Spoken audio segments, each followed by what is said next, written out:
Drunk Doctor Who, episode 1. As we see up here, Drunkter Who? No, Drunk Doctor Who. Drunk Doctor Who. Doctor Who, episode 1. Episode 1. We are covering An Unearthly Child, which we just watched, while drinking heavily of, what the heck did you have? I had cream liqueur, horchata cream liqueur. And Russian Standard Vodka. Russian Standard, which I highly recommend. My favorite, Russian Standard Vodka. That's what I drank. I don't know about cream liqueur, but anyway, so we are going to go over An Unearthly Child, the first serial of Doctor Who. We traveled back in time. Yeah. Okay, I'm Hatter. This is Holden. I'm Holden. Yeah, I'm the experienced individual who's seen every single episode of Doctor Who, nearly all the side episodes, and Holden here is the ingenue who has seen nothing of Doctor Who Absolutely ever. No context. Yeah, for some weird reason, I don't understand it. But anyway, so it works well for this. He will be asking me questions about the show. I will explain things to him. It's all good. If you've seen my intro, that'll give you a heads up. He hasn't seen it. I don't want him to see it. But anyway, it's all good. All right, so this episode aired from this serial episode aired from 11/23/1963 to 12/14/1963 in 4 parts. Four parts. I told Was you. it 5 episodes? No, 4 episodes. 4 episodes. There was the pilot, and they redid the pilot. That's right. Because the Doctor was too gruff in the original pilot. That's number 1 in my notes. Okay, yeah, he took notes while we were doing this. And anyway, so they redid the original pilot, and they made him, the Doctor, less gruff and more amiable. Right. And, okay, so the pilot aired 11/23/1963. Okay, does that date mean anything to you? Nothing at all. Do you have any context for me? Yes. Okay.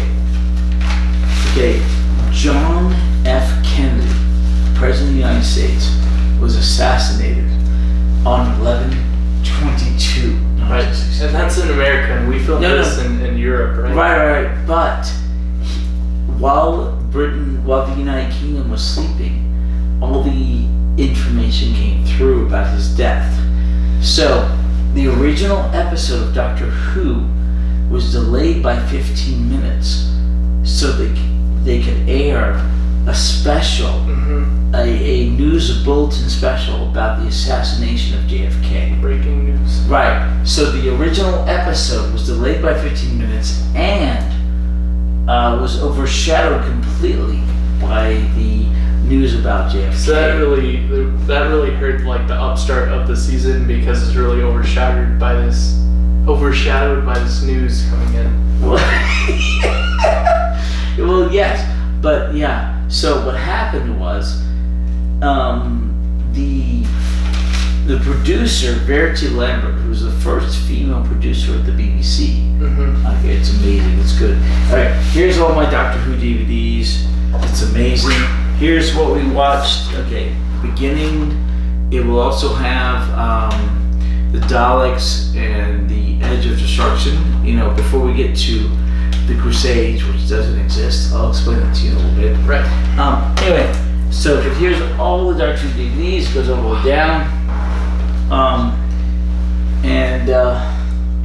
Don't worry, he looks young, but I checked his ID. He's 22. He's legal to drink, and we have a guest bedroom for him to stay the night. So responsible driving. Don't do this at home. Yeah, responsible driving. Anyway, responsible. So they asked that because of JFK's assassination, they repeat the original episode of An Unearthly Child the following week. So they did that for episode 2. Right. And it's 4 episodes, as you see there. And we watched all 4. And the Doctor fights cavemen. Well, doesn't exactly fight. There's caveman Politics with the caveman. Yeah. And he manages to escape with his companions, which he mentioned in episode 3, companions, and they escape from the Daleks. The companions are Susan, which is his granddaughter, Ian, and Barbara, which are the 2 two school teachers. All right. What questions do you have? And so the characters was kind of the coup de grace on my list, is like the last. But starting off, I wanted to talk about the skipped pilot, right in the beginning of the serial. So you mentioned how they had the first pilot, which was the very first episode, and the doctor he presented the character in a way in a form that's too gruff and too harsh for the director and the way the director wanted to travel with the character. So I was wondering if we could talk about the character of Doctor Who and how the director wanted to present the character versus how the actor interpreted from the script, and that's why we reshot the first episode, versus the pilot of the season. Right. If I haven't mentioned it, I've seen nearly every single episode, and he's the ingenue for this. Right. He hasn't seen anything. But it's not Doctor Who, it's the Doctor. The Doctor. The Doctor. Right. Yeah. Doctor Who is what the show is called, but he is referred to as the Doctor. Okay. Anyway, when they did the first pilot, the Doctor was way too gruff, antagonistic,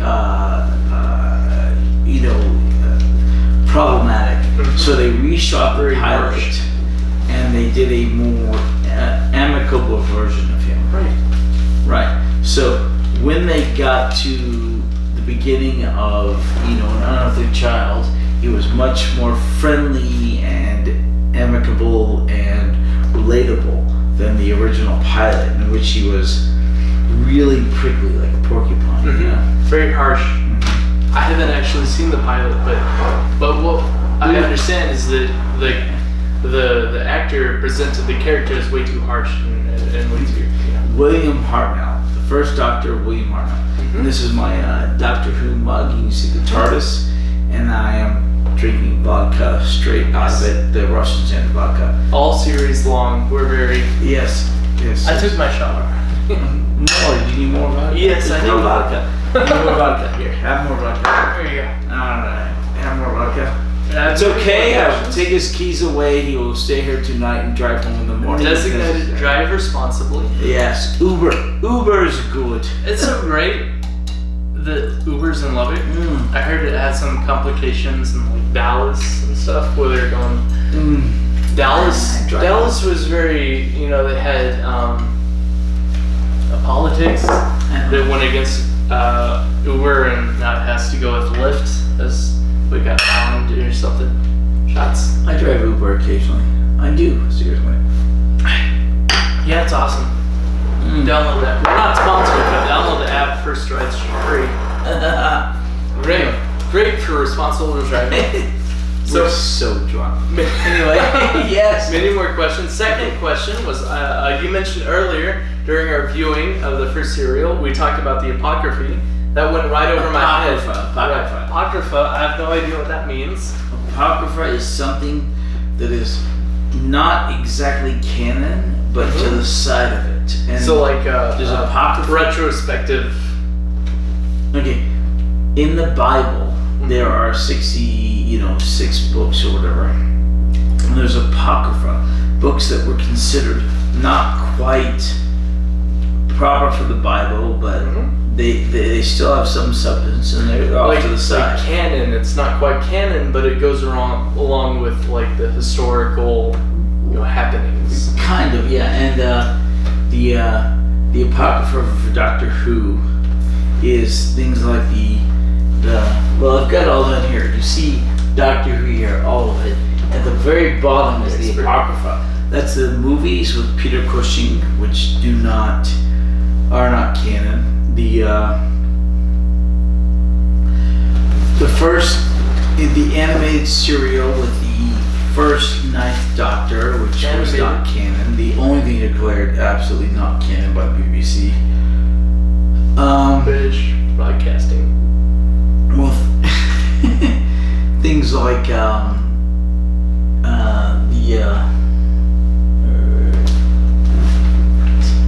no, it's the bottom shelf. shelf. Oh, sorry. Bottom shelf. Yeah. Not apocryphy. Oh god, except So like glass. Glass is so retrospective, bad. retrospective, sort of like. Well, no, things like the documentary about the early episodes of Doctor Who, Okay, so sort of like about the first Doctor, behind the scenes kind of stuff. kind of. But the animated series, okay, in Doctor Who, the series ran from 1963 to 1989. There was a TV movie in 1996, which was supposed to be a pilot for the new series, like a revival, but it didn't catch on because they put it directly against the last episode of Roseanne at the time. Oh no. Until the run of Roseanne, right? And it didn't get good ratings, so they didn't continue it. And then 05, 05 until present day. Right. And anyway, so they were going to have a ninth Doctor who, oh my gosh, I can't think of his name. He was We have a poster right here as a reference. Right. All the very doctors. Well, it's up till Doctor 11. It doesn't include 12 or 13. Right. Okay. Right over my head. Notice all those doctors. They're all male. This is one. We're on the very first one right now. No. The first Doctor. Look at what it. Look at him. Oh, this one right here. Yes. I recognize him. That's the first Doctor. Yes. Right. We've watched him. Okay. Yes. The first area. That's for a Doctor. The second one is the one with the flute right there. Yes. That's the Troughton. This one here. Yep. The third Doctor is the Gentleman Doctor. Who's the the gentleman? guy with the white hair? No. White hair. Down. This one there, here. Yes. Oh yes, with the riffled. Pertwee. Right. Yes. White hair. Right.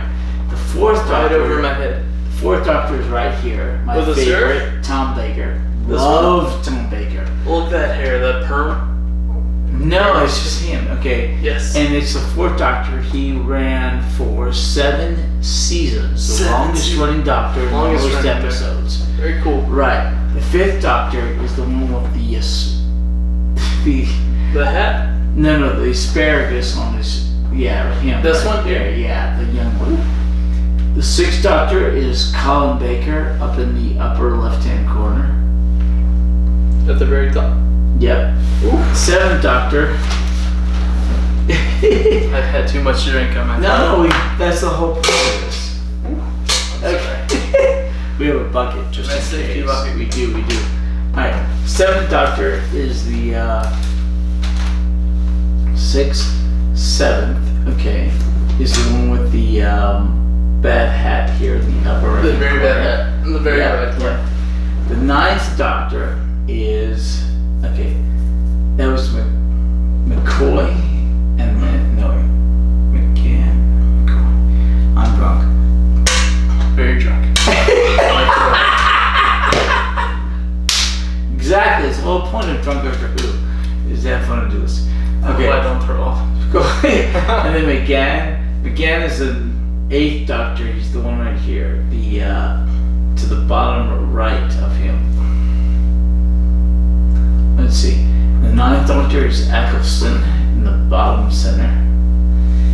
10th Doctor is Tennant. You can remember him because it's 10. Yes. And the 11th Doctor is Smith. Alright, so we've gone over the doctors.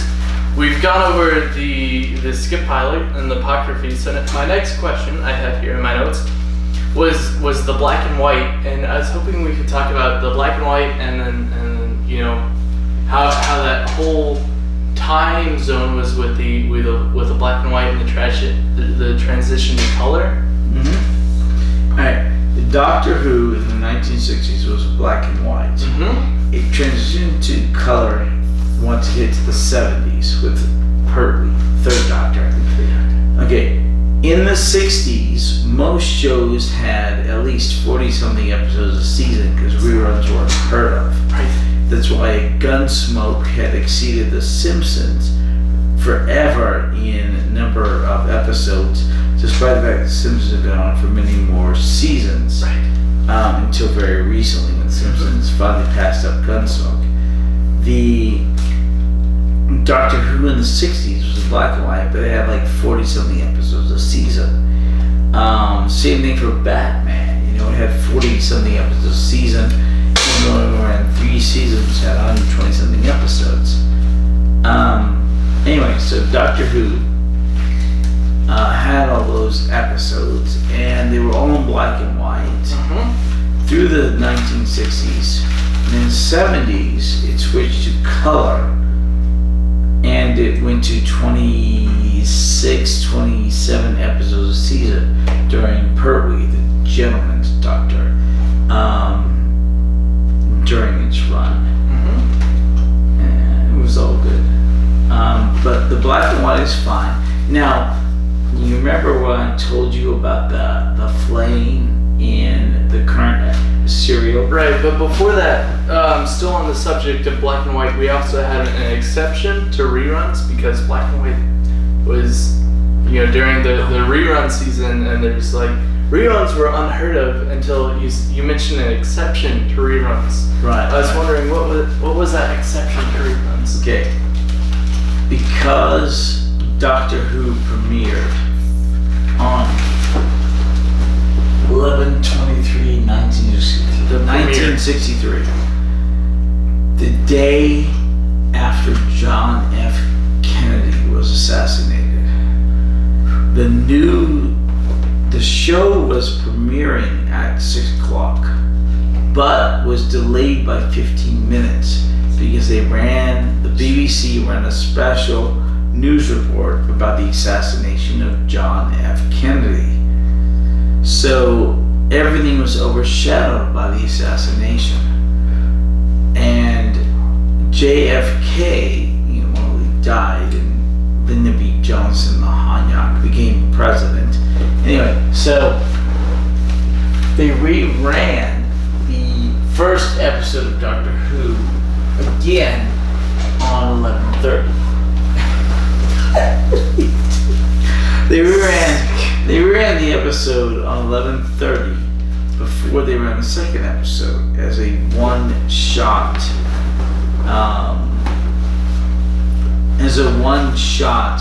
rerun into the second episode because the first episode was so overshadowed by the assassination and the news of the assassination. I mean, it's just history. You can't get around it, Yeah, very solid. All right, now proceeding that, you're talking about the filming and how during the season we watched, they traveled back in time during the cavemen, and they had this whole issue with fire. You're talking about how the fire, had certain issues with the filming and how the fire burned the film. I was wondering how, the explanation between that, during the episodes, how the fire sort of interacted with the film.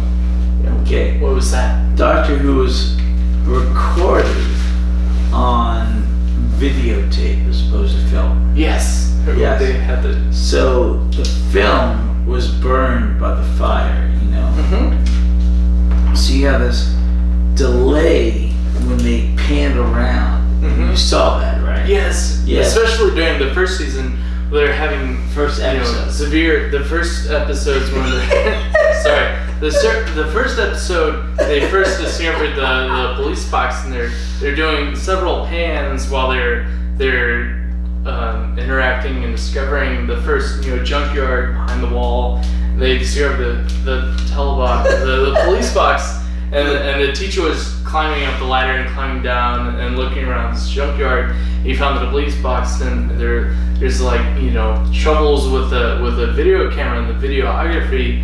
When they're panning, Videography, yes. Okay.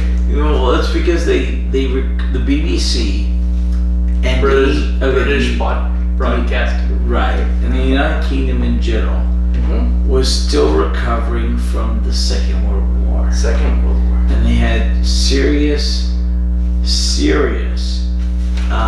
budget limitations. So they recorded onto VHS tapes. Yeah, rather than film. And the VHS tapes, you would see the burn of the fire in this serial, which, you know, included the cavemen, and you would see the film burn with the fire. It's just part of, you know, what they did. I mean, and on the film, on the videotape, the fire would burn and you could see it, and eventually sorry, no problem. This is the bucket we have, if necessary, for the expungence of alcohol and whatever else is in your stomach. It's okay. It's okay. Drunk Doctor Who means truly drunk, and if a bucket is necessary, then so be it. Russian standard, very wasted. Roman style. Anyway, but they recorded on the videotape because it was cheaper. Eventually, they would expunge several videotapes for monetary reasons, and there are 97 episodes of Doctor Who that still do not exist because they deleted them from the videotapes to reuse the tapes. It's a lot. And I have amongst Doctor Who you see reimaginings, recreations of what exists. Because what happened was they deleted the tapes, but there were some kids who sat in front of the TV with microphones into a cassette player. Yes. They would record all the audio, so they have all of the audio for every episode, but not the video, because he deleted them so they could reuse the tapes. So we have reconstructions of every episode that currently just don't exist, using digital stills from the TV, telesnaps, and little bits of other serials. Yeah. Okay. Yes. Alright, sorry. So we've covered the skip pilot and the apocryphy and the black and white, sort of the context. Did we cover the pilot? Yes, we did. Kind of. Yes. The direction with the director and the harshness of the the Doctor was writing too harsh. the character. They had the pilot and redid the pilot. Yes, we almost covered that. Up, but yeah. So my next question was with the pilot, and you stop me if I stray into too much spoiler. Met a few questions during the series we watched regarding the TARDIS. We had the Doctor and his niece. It is his niece, right? Granddaughter. I'm sorry. The Doctor and the granddaughter during the series. They were talking about the TARDIS, which is an acronym with the time and relative dimensions in space. The time and relative dimensions in space is what the TARDIS stands for. They arrive in this caveman dimension, way back in time, and that's the acronym. And let's see here, our footnotes.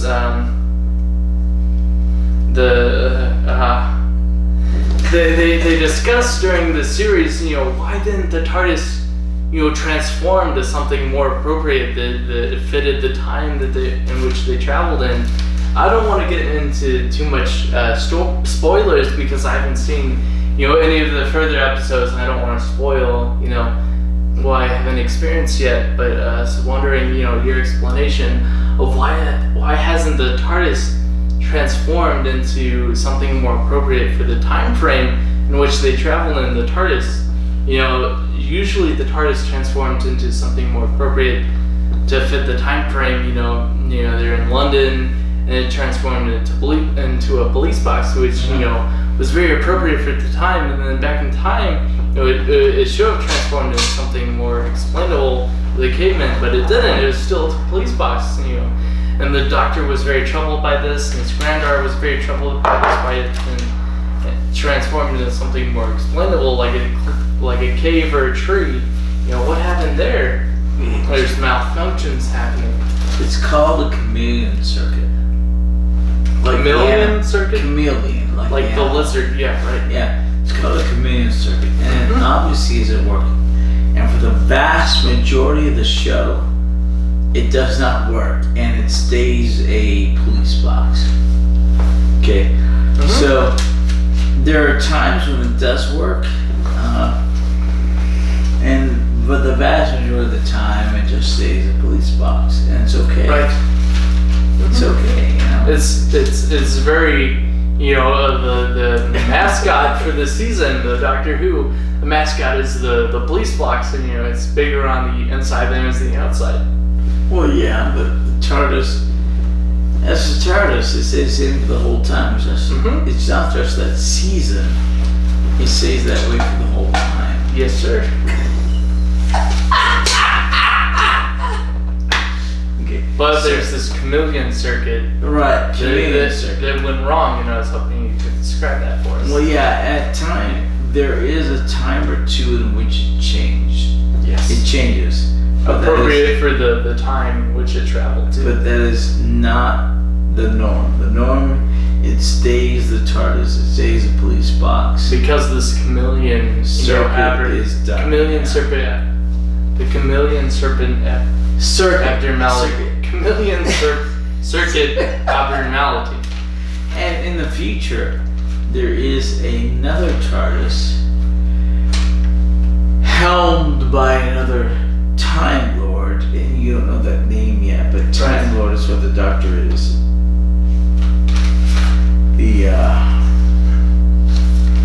What's his name? The monk? And that one changes appropriately. Yes, sir. Yep, do what you gotta do. Okay.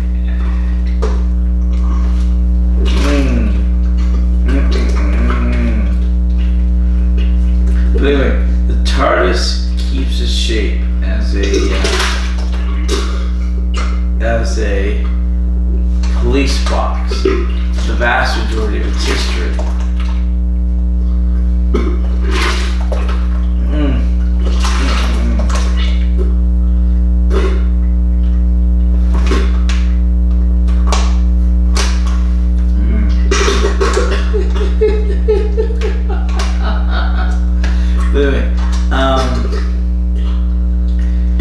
There are times when it changes, but the vast majority of the time it's not.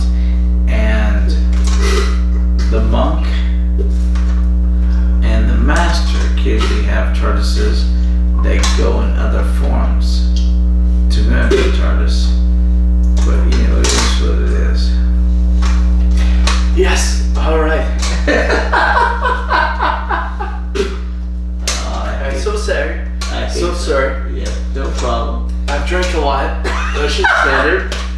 Drunk Doctor Who, that's the whole point. Yes, that's very gross. Hopefully we'll edit this part out. No, there is no edit. Okay, I've drank a little bit too much. I had to expunge a little bit from my system. So we've covered everything, very in depth. We've covered, you know, Drunk Doctor Who so far. We've covered our questions about the drunk pilot and the apocryphy and the black and white and the TARDIS. So sort of we've also covered the 1963 pilot and everything, and sort of the context and everything with the filming.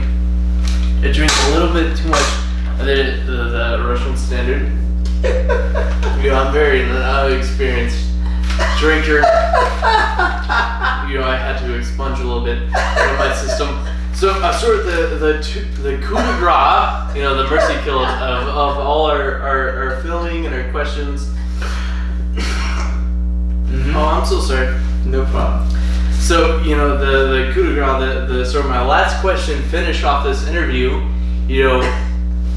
From the giver to the receiver, I wanted to talk a little bit about the characters. We had Cal and Zod and the doctors and his granddaughter and our school teachers, the history teacher and the science teacher.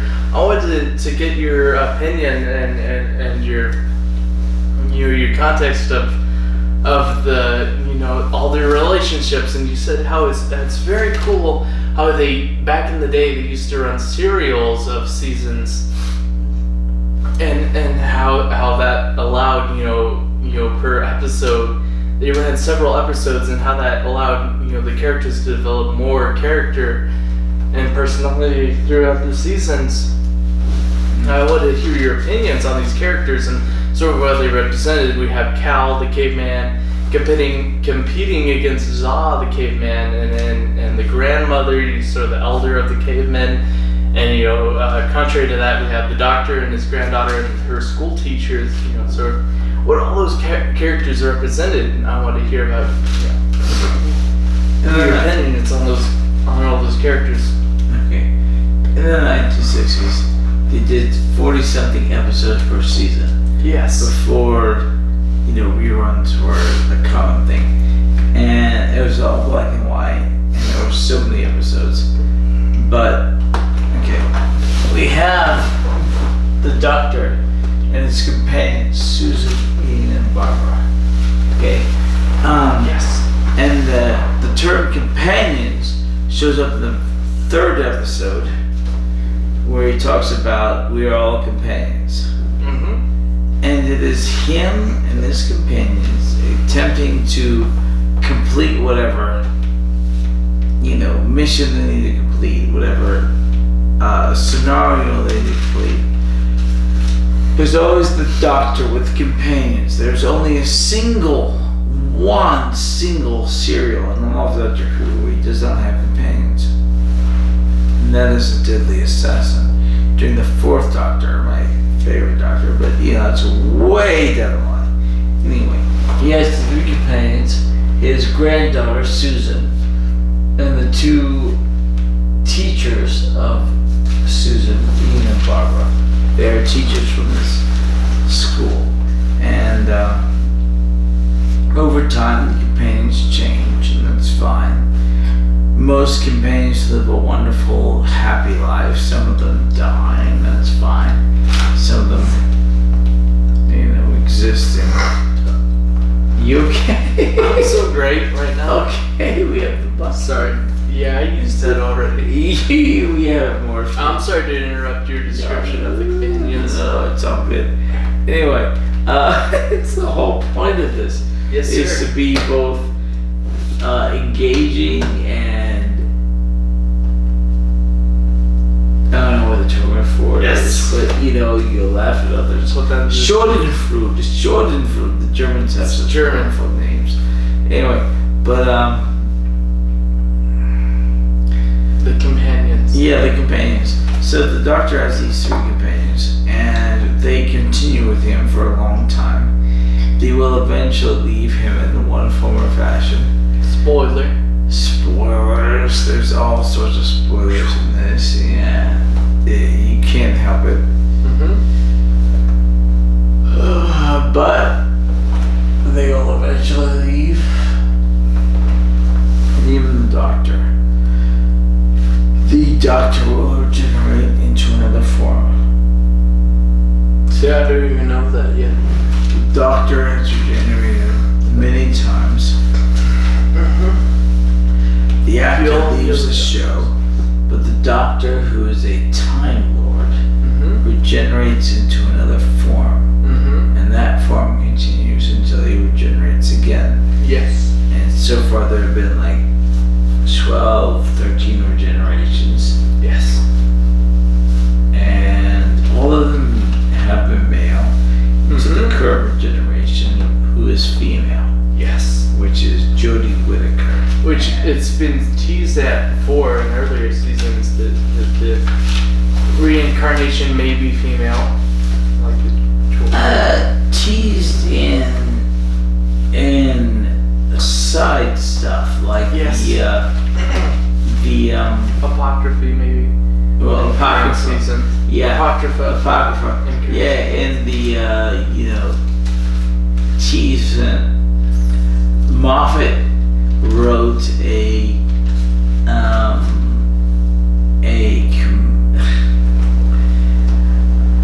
Moffat wrote a deal called the Doctor, and he wrote where the Doctor regenerated several times and finally into a female in like the 1990s, and he finally regenerated to a female. But it's apocrypha. It's not properly Doctor Who. But finally, at the very end of Moffat's tenure as a showrunner, the Doctor has regenerated into a female, which is Jodie Whittaker. And it is what it is, Yes.